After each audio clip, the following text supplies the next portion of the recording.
کے لیے خلل بن رہی ہو، آڑ بن رہی ہو، وہ کتنی قریبی ہی کیوں نہ ہو، اگر حکم خداوندی میں وہ دیوار بن رہی ہے، اللہ تبارک و تعالی نے تعلیم دی کہ اس کی طرف توجہ نہیں کی جائے گی اور حکم خداوندی کو بجا لایا جائے گا۔ چنانچہ یہ آیت کریمہ ان لوگوں کے متعلق، ان حضرات کے متعلق نازل ہوئی جب نبی کریم صلی اللہ علیہ وسلم نے حضرات صحابہ کو یہ حکم دیا کہ مکہ چھوڑ کر مدینہ جانا اور مدینہ کی ہجرت تم پر فرض کر دی گئی، یعنی مسلمانوں کو حکم دے دیا گیا کہ اب تمہیں مکہ میں رہنے کی ضرورت نہیں ہے اور سب جا کر کے مدینہ ہجرت کریں گے، اور یہ ہجرت فرض کر دی گئی، اور فرض کر دی گئی کا مطلب یہ ہے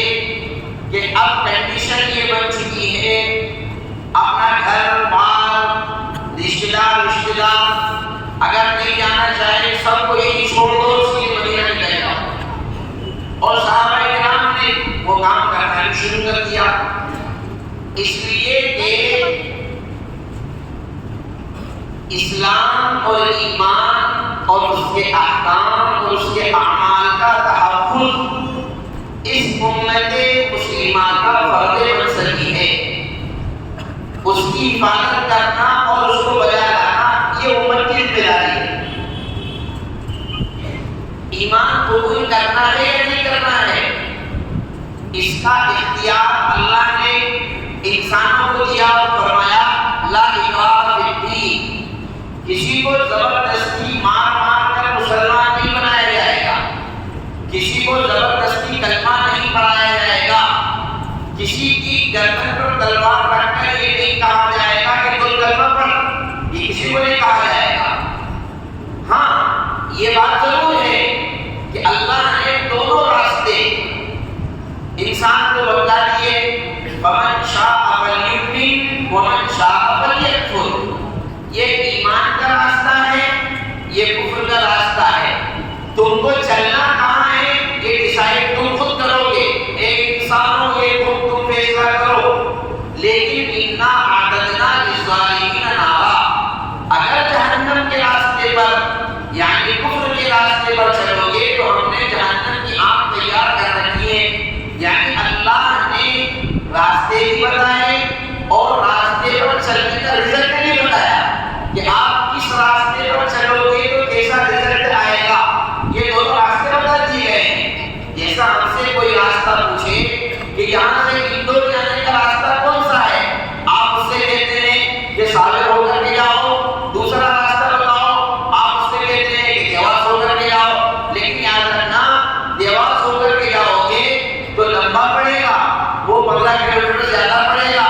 ٹریفک بھی زیادہ ملے گا، اور ہو سکتا ہے یہاں ٹول ٹیکس وغیرہ بھی تم کو لگ جائے، اس لیے یہ راستہ بہتر ہے۔ تو اللہ تبارک و تعالیٰ نے دونوں راستے بتا دیے، ایمان کا راستہ جس کا لاسٹ اسٹاپ جنت ہے، کفر کا راستہ جس کا لاسٹ اسٹاپ جہنم ہے۔ اب یہ انسان کی اپنی مرضی ہے، لیکن جو بندہ ایمان کو جس نے قبول کر لیا ایک مرتبہ، اب اس کو ایمان پر قائم رہنا اور ایمان کے احکام کو پر قائم رہنا، ایمان پر اس کے احکام کے ساتھ، اس کے اعمال کے ساتھ، اس کے فرائض کے ساتھ، اس کے واجبات کے ساتھ رہنا اس پر ضروری ہے۔ اب اس کو کہا جائے گا اگر کوئی کافر غیر مسلم نماز نہیں پڑھتا، ہم اس کو لے کہیں گے کیوں نہیں آپ مانتے ہی نہیں، وہ کیوں آئے گا؟ لیکن اگر کوئی مسلم نماز نہیں پڑھے گا، ہم اس سے کہیں گے آپ نماز کیوں نہیں پڑھتے، اور بس بیسک میں سے نہیں پڑھتا، اور ہمارا کہنے کا انداز سب کو الگ الگ ہوگا۔ ایسا نہیں ہے، مثال کے طور پر اگر ہم اپنے بڑے بھائی کو کہیں گے تو ہمارا کہنے کا انداز الگ ہوگا، چھوٹے بھائی کو کہیں گے اس کو کہنے کا انداز الگ ہوگا، والد سے درخواست کریں گے ان کو کہنے کا انداز الگ ہوگا، ابو سے کہیں گے، امی سے کہیں گے الگ، اور اولاد کو کہیں گے تو پھر وہاں کہنے کا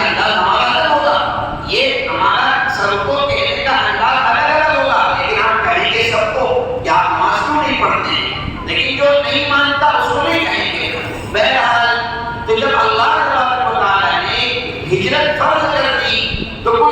کچھ صحابہ، کچھ اہل ایمان ایسے تھے جن کی مکہ میں رشتہ داری تھی. اب بھائی کسی کے گھر والے ہیں، کسی کا رشتہ دار ہے، کنبہ ہے، قبیلہ ہے، پلاٹ ہے، دکان ہے، کاروبار ہے، اس وجہ سے یہاں رک گئے. اللہ تبارک و تعالیٰ نے آیت کریمہ نازل فرما کر ایک ضابطہ دیا کہ دیکھو جہاں فرائض کی کوتاہی ہو رہی ہو، جہاں پر فرائض چھوٹ رہے ہوں اور اس کا سبب یہ چیزیں بن رہی ہوں، اللہ کی نافرمانی ہو رہی ہو، تو فرمایا کہ ان سب کو چھوڑ دیا جائے گا، ان کی پرواہ نہیں کی جائے گی. کیا فرمایا؟ قل اے نبی آپ ان سے کہیے ان کان آباؤہم، سب سے پہلا حکم فرمایا کہ آپ ان سے کہیے اگر تمہارے ابا و ابناؤہم تمہارے بچے،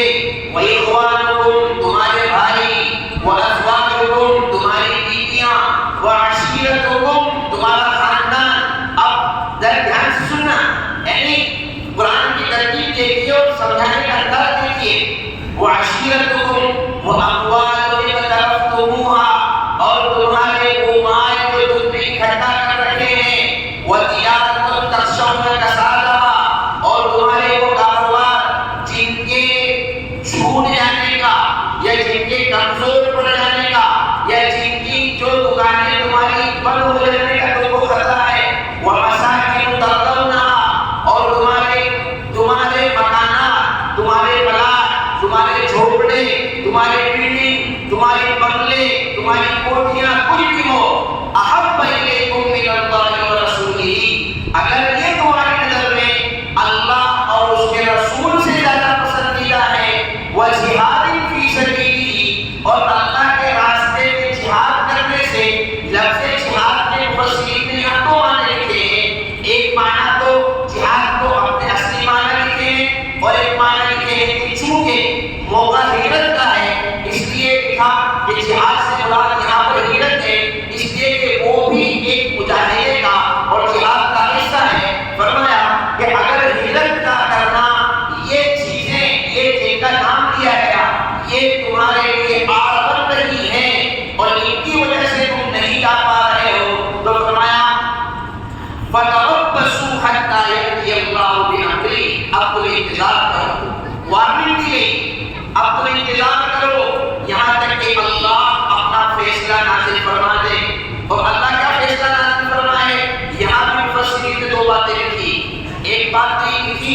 اللہ کے فیصلے سے مراد یہ ہے کہ اللہ تبارک و تعالیٰ کوئی سزا تمہارے اوپر نازل کر دے، اور ایک مطلب یہ لکھا ہے کہ اللہ کے فیصلے سے مراد یہ ہے کہ اب اللہ تبارک و تعالیٰ صریح جہاد کا حکم تمہارے اوپر نازل فرما دے. تم انتظار کرو. اور فرمایا کہ سنو، یاد رکھو اللہ تبارک و تعالیٰ ایسے لوگ جن کے دلوں میں خرابی ہے، فسق و فجور ہے، فرمایا اللہ ایسے لوگوں کی رہنمائی نہیں فرماتا ہے.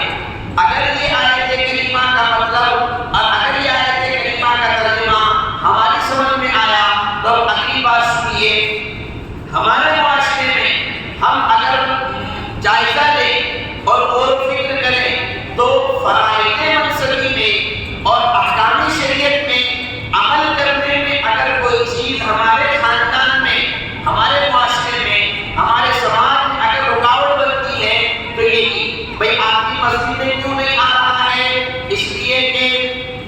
پاک نماز نہیں پڑھتا، اولاد کو نماز کی توفیق نہیں ہوئی. آدمی مسجد میں کیوں نہیں آ رہا ہے؟ دکان پر کوئی بیٹھنے والا نہیں ہے. مسجد میں کیوں نہیں آ رہا ہے؟ کاروبار کا مسئلہ ہے، گھر بار کا مسئلہ ہے، یا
اگر فرائض اور واجبات کو پورا کرنے میں ہمارے رشتے دار ہم سے ناراض ہوتے ہیں تو ان کا ناراض ہونا کوئی ویلیو نہیں رکھتا ہے، کوئی معنی نہیں رکھتا ہے۔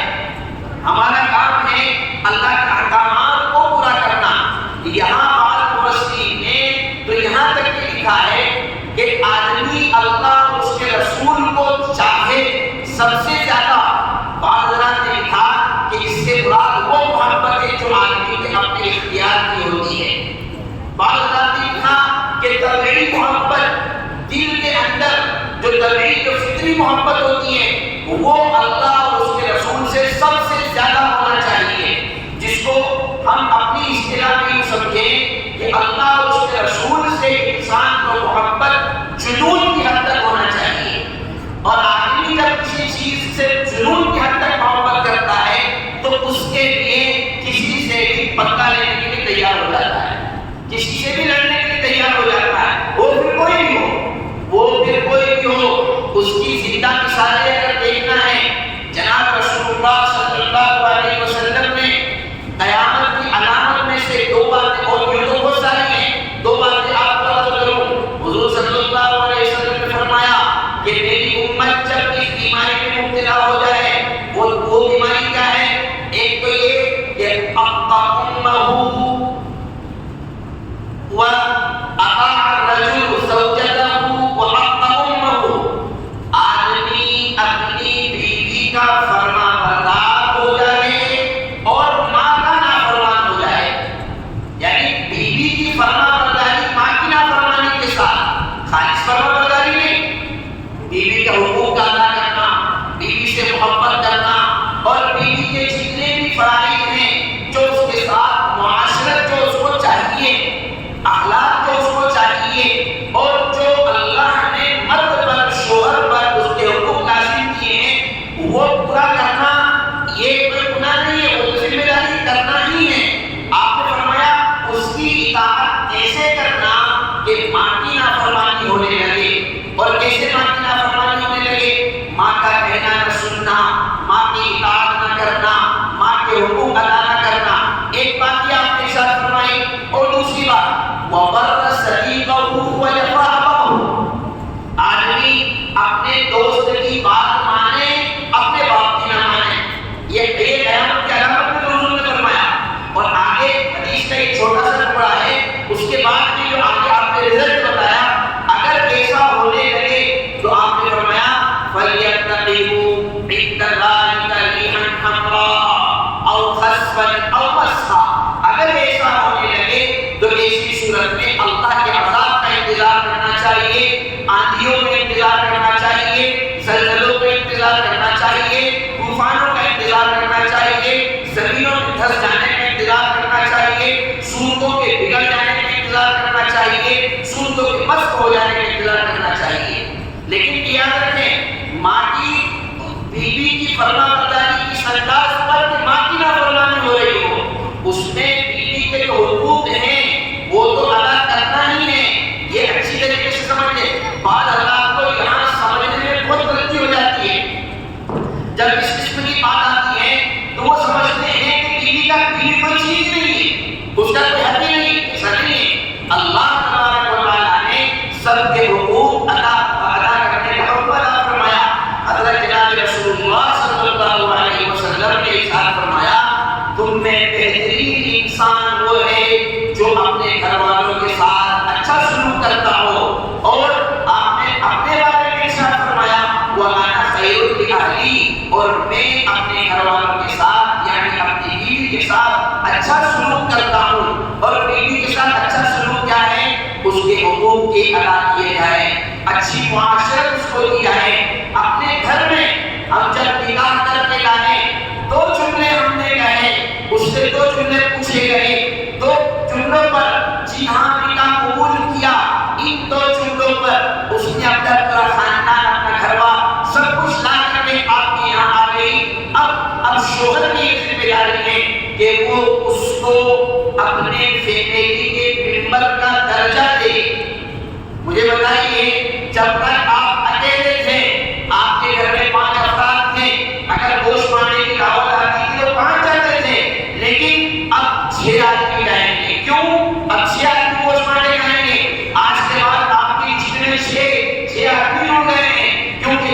بیاہ کر کے لائے گئے ہیں اس کو ممبر بنایا گیا۔ رسول اللہ صلی اللہ علیہ وسلم کی تعلیمات یہ ہے کہ عورت سے نکاح کرنے کے بعد میں گھر میں آنے کے بعد اس کو یہ احساس دلایا جائے، وہ معاشرت اس کے سامنے پیش کی جائے، اس کو ایسا لگے کہ ہاں میں انسانوں کے بیچ میں آئی ہوں۔ ایسا نہیں ہو کہ گھر کے سارے کام کاج کا بوجھ اور ظلم و ستم کی جتنی بھی داستانیں ہیں سب اس کے اوپر آزمائی جائے اور وہ کہنے لگے کہ یا اللہ میں کون سی کان کھجڑی میں اور کون سی جہنم کے گھڑے میں لا کر، اور یہ انسان ہے کہ یہ شیطان ہے کہ لوگوں کے بیچ میں تم نے مجھے لا کر کے بٹھا دیا ہے، یہ ایسے درندہ صفت انسانوں کے بیچ میں جنہوں نے جو مجھے انسان نہیں سمجھتے، نہیں ایسا نہیں ہے۔ رسول اللہ صلی اللہ علیہ وسلم نے تاکید فرمائی، لیکن آپ نے تاکید فرمائی کہ عورت کا حق ادا کیا جائے، لیکن ساتھ میں یہ بھی تاکید فرمائی کہ ایسا نہ ہو کہ اس کے عشق و محبت میں ایسے جنون کی حد تک پہنچ جائے کہ اپنے ماں باپ کے حقوق کو بھی بھول جائے۔ ماں باپ سے بات نہیں کر رہے ہیں، ماں باپ کی شکایت آتی ہے، ہمارا بیٹا ہم سے بات نہیں کرتا ہے، کیا کما رہا ہے، لاکھوں میں کھیل رہا ہے، کروڑوں میں کھیل رہا ہے، آپ کو کچھ دیتا ہے کیا بتائیں؟ بولے صاحب سال ہو جاتے کبھی فون ہی نہیں آتا ہے اس کا، خیر خبر ہی نہیں ہوتا ہے۔ ارے ہم سے ملنے کے لیے بھی آتا ہے تو ایک 1000 روپے، ایک 500 کا نوٹ ہم کو کبھی نہیں دے کر جاتا۔ یاد رکھیے وہ آپ کے 500 1000 میں محتاج نہیں ہے، ان کو تو اس محبت کی تلاش ہے جو انہوں نے بچپن میں آپ کو دی تھی، اب وہ آپ کے اندر تلاش کر رہے ہیں کہ جو پیار ہم نے اپنے اس بچے کو عطا کیا تھا وہ پیار اس کے اندر سے امڑ کر ہماری طرف کیوں نہیں آ رہا ہے، اس محبت کی ان کو تلاش ہے۔ تو سب کے حقوق ادا کیے جائیں، ماں باپ کے حقوق بھی ادا کیے جائیں، بیوی کے حقوق بھی ادا کیے جائیں۔ تو میں اصل بات یہ عرض کر رہا تھا کہ جب آدمی کسی سے محبت جنون کی حد تک کرتا ہے تو وہ کسی سے بھی بدلہ لینے کے لیے تیار ہو جاتا ہے۔ بعض حضرات نے لکھا کہ محبت سے مراد یہ ہے کہ آدمی فطری طور پر، طبعی طور پر، اختیاری طور پر اللہ اور اس کے رسول سے سب سے زیادہ محبت کرنے والا ہو۔ اور اختیاری محبت کا مطلب کیا ہے کہ جب دونوں کا تقابل کیا جائے گا، ایک طرف ہمارا خاندان، ہمارے رشتے دار، ہمارے دوست احباب، ہمارے ملنے والے ہیں، اور دوسری طرف اللہ اور اس کے رسول کا حکم ہے، تو ہمارا ووٹ اور ہمارا اختیار اللہ اور اس کے رسول کی طرف جائے گا۔ یہ مومن ہونے کی علامت ہے۔ اس کا مشاہدہ اگر کرنا ہے، اس کا تجربہ اگر کرنا ہے تو ہمارے سماج اور ہمارے معاشرے کی شادی بیاہ میں اچھی طریقے سے کیا جا سکتا ہے۔ یہ جتنے بھی آج کل کی شادیاں ہو رہی ہیں آپ یہ معاف کریں اور ایک بار اور معاف کریں، پھر ایک بار معاف کریں، یہ ہمارے سماج اور ہمارے معاشرے کی وہ حقیقت ہے جس سے آپ بھی گزر رہے ہیں، ہم سب اس سے گزر رہے ہیں کہ آج کل ہماری جتنی بھی تقریبات ہیں، چاہے وہ شادی ہو، چاہے وہ عقیقے کی ہو، اور بھی کوئی تقریبات ہیں، بہت کم لوگ ہیں، چونکہ اللہ کا دین قیامت تک کے لیے آیا ہے اس لیے اس پر چلنے والے لوگ بھی قیامت تک رہیں گے، لیکن اکثر و بیشتر حضرات اس معاملے میں اللہ اور اس کے رسول کو راضی کرنا منظور نہیں ہوتا ہے، بلکہ اپنے رشتے داروں کو خوش کرنا مقصود ہوتا ہے۔ اس لیے ہم وہ کرتے ہیں جو ہمارے رشتے دار چاہتے ہیں، وہ کرتے ہیں جو ہمارے خاندان والے چاہتے ہیں، وہ کرتے ہیں جو ہمارے محلے والے چاہتے ہیں، وہ نہیں کرتے جو ہمارا اللہ اور ہمارا رسول چاہتا ہے۔ اللہ کی قسم اگر ہم وہ کرتے اپنی شادی بیاہ میں جس کا اللہ اور اس کے رسول نے حکم دیا ہے تو اس امت میں نکاح اتنا مشکل نہیں ہوتا۔ ہزاروں بیٹیاں ہیں ہماری، ہزاروں بیٹے ہیں ہماری جن کے پاس سب کچھ ہے، نکاح کرنے کی جن کی عمر ہے، لیکن ہمارے سماج کے، ہمارے معاشرے کی بدعتوں نے، ہمارے معاشرے کی رسومات نے اور ہمارے معاشرے میں جو توپ ہم نے گلے میں ڈال رکھے ہیں ان توپوں نے اور وہ زنجیریں جو ہم نے خود اپنے گلے میں ڈال رکھی ہیں اس نے ہماری بچیوں کی نکاح کی عمریں آگے چلی گئی، اور جہاں بہت سارے اسباب ہیں ہماری بچیوں کی مرتب ہونے کے، اس میں سے ایک سبب یہ بھی ہے کہ ہم رشتے نہیں کرتے ہیں، ڈیمانڈیں ہماری اتنی زیادہ ہوتی ہیں، لاکھوں کروڑوں روپے ہمارے شادی میں خرچ میں ہمارے تقاضے ہوتے ہیں، بتائیے کیا ان کام سے اللہ اور اس کا رسول خوش ہوگا؟ کیا ہم یہ ساری اللہ اور اس کے رسول کو راضی کرنے کے لیے کر رہے ہیں؟ اس لیے میرے بھائیوں، سماج سے، معاشرے سے برائیاں جب ہی ختم ہوگی جب ہماری نظر میں اللہ اور اس کے رسول کا حکم ہر چیز سے مقدم ہو، ہر چیز میں یہ چیز سب سے زیادہ ہو۔ ہم اپنے دوستوں سے بات نہیں کرتے ہیں، رشتہ داروں سے بات نہیں کرتے ہیں، کیوں؟ شادی میں نہیں بلایا تھا اس لیے بات نہیں کر رہے ہیں، شادی میں نہیں آیا تھا اس لیے بات نہیں کر رہے ہیں۔ کبھی کسی بات کو یہ توفیق ہوئی میں بیٹا تم سے بات نہیں کروں گا، کیوں؟ اس لیے کہ تم اللہ کے فرائض توڑتے ہو، تم نمازوں کی پابندی نہیں کرتے ہو۔ کیا کبھی آپ نے کہ اپنے دوست سے یہ کہا کیا یار مجھے سمجھا کر تھک گئے، کہا نماز پڑھا کر نہیں پڑھتا، آج سے دیکھ میرے دوست کی قدر نہیں کرتے ہیں، الٹا اس کے چکر میں ہم بھی نماز چھوڑنا شروع کر دیتے ہیں، الٹا اس کے چکر میں ہم بھی گناہ کے کام میں مبتلا ہو جاتے ہیں۔ اس کا نام دوستی نہیں ہے، یہ دشمنی ہے۔ اصل دوستی اور تعلق وہ ہے جس کی بنیاد اللہ اور اس کے رسول سے محبت ہو۔ ارے اسی کو تو جناب رسول اللہ صلی اللہ علیہ وسلم نے اسی کو تو فرمایا، من احب للہ، جو شخص اللہ کے لیے محبت کرے، اعطا للہ،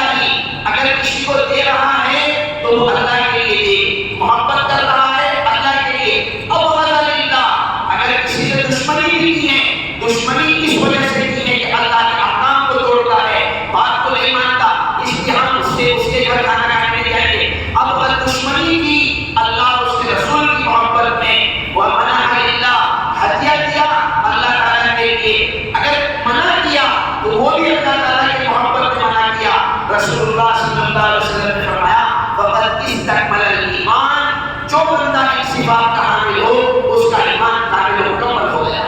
اس کو ایمان کی چاشنی مل گئی، اس کو ایمان کی حلاوت مل گئی۔ اس لیے میرے بھائیوں، اللہ تبارک و تعالیٰ سے دعا کریں اللہ